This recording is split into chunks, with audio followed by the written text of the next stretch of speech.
Have you heard OpenAI's next model, whether that ends up being GPT-5.7 or maybe straight up GPT-6, could launch as early as August? And the leak that just surfaced is, well, it's big enough that if it turns out to be true, it could be the single biggest AI jump of the entire year. In this explainer, we're going to break down what the leak actually says, how much of it is real, and, most importantly, how you can get the absolute most out of the model that is already available to you right now.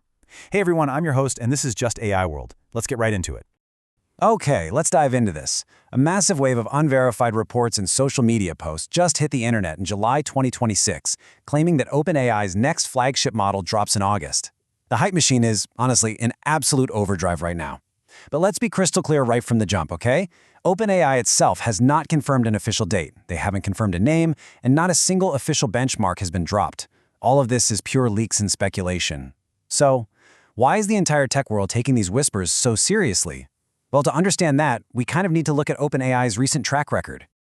Over the past year, we've all gotten pretty used to this rapid-fire release pattern. OpenAI pushed out GPT 5.4, then 5.5, and then 5.6. Literally 3 models in incredibly quick succession. And each one was a little smarter, a little faster, a little better at reasoning. People got used to this, right? Small, frequent, iterative updates. But this new August leak? It feels entirely different. It's not hinting at just another baby step. It's pointing towards something exponentially bigger. According to these leaks, there are a few massive claims floating around. One of the most fascinating ones is about a totally new architecture. Take a look at this post from Dan McAteer on X. Unverified rumors suggest OpenAI is completely abandoning its old pre-training foundation, which internally was codenamed SPUD, and they're building on an entirely new foundation from the ground up. If you've been following how these large language models are trained, you know this isn't just some minor software patch. Changing the base foundation is like doing a fundamental rewrite of the AI's core brain. And the specific capabilities floating around in these classified leaks are absolutely staggering. First up, a rumored 1.5 million plus token context window, meaning the model could hold a massive amount of content in its head all at once. Entire documents, massive code files, and all your notes all together. Next, we're hearing whispers of roughly 10 trillion parameters. Now, obviously, a bigger number doesn't automatically mean a better model, but it definitely turns heads. Add in stronger, autonomous reasoning agents that need way less handholding from you, alongside some huge enterprise-focused upgrades aimed at big companies. If even a fraction of this is true, it's a major leap. But right now, it is all still a very big if. Because, history tells us we need to be incredibly careful with these shadowy leaks.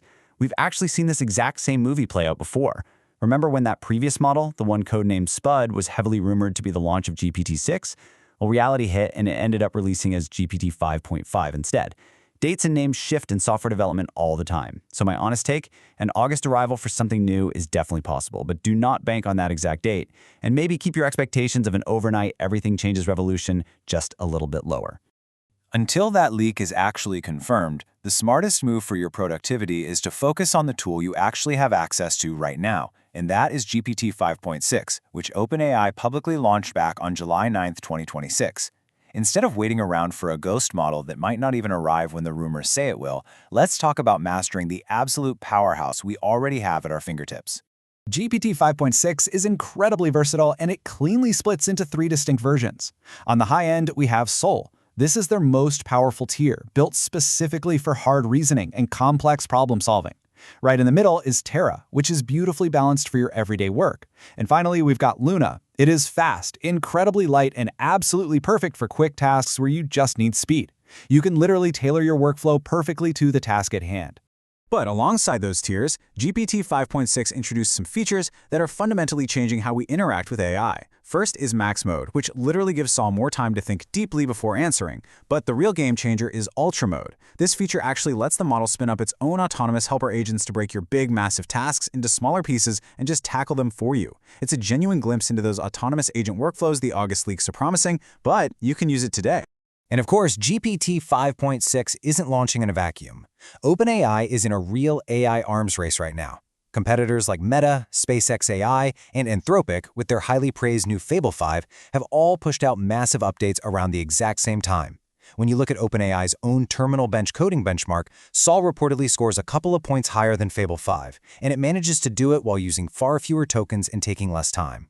Early reactions from builders have been mixed but largely positive.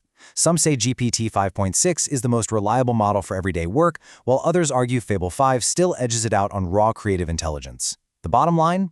It is genuinely neck and neck between the top labs right now, which is exactly why the next release matters so much. So let's get to the practical part. Here is your strategic playbook for right now. First, don't wait on the leak. Learn GPT 5.6 today, because the skills you build now are going to carry straight over to whatever comes next. Second, match the right model to the right job. Use Luna for quick stuff, Terra for daily work, and save Sol for the heavy lifting. Third, try Ultra Mode at least once on a real project, so you can actually feel how agent workflows operate in practice. And finally, ignore the big numbers. Headlines screaming 10 trillion parameters are exciting for sure, but you have to judge a model by how it actually performs on your own work, not just by a flashy spec sheet. As we wrap up this explainer, I want to leave you with a question. Will you let yourself get endlessly swept up in the 10 trillion parameter hype cycle, or will you take the time to master the powerful reality of GPT 5.6 today? So that's the full breakdown of the GPT 5.7 and GPT-6 leaks, what's confirmed, what's just rumor, and how you can make the absolute most of what we have right now. If you found this explainer helpful, hit like, subscribe to the channel, and let me know down in the comments, what do you think is actually coming in August? Keep learning, keep building, and I'll see you in the next explainer, right here on JustAIWorld.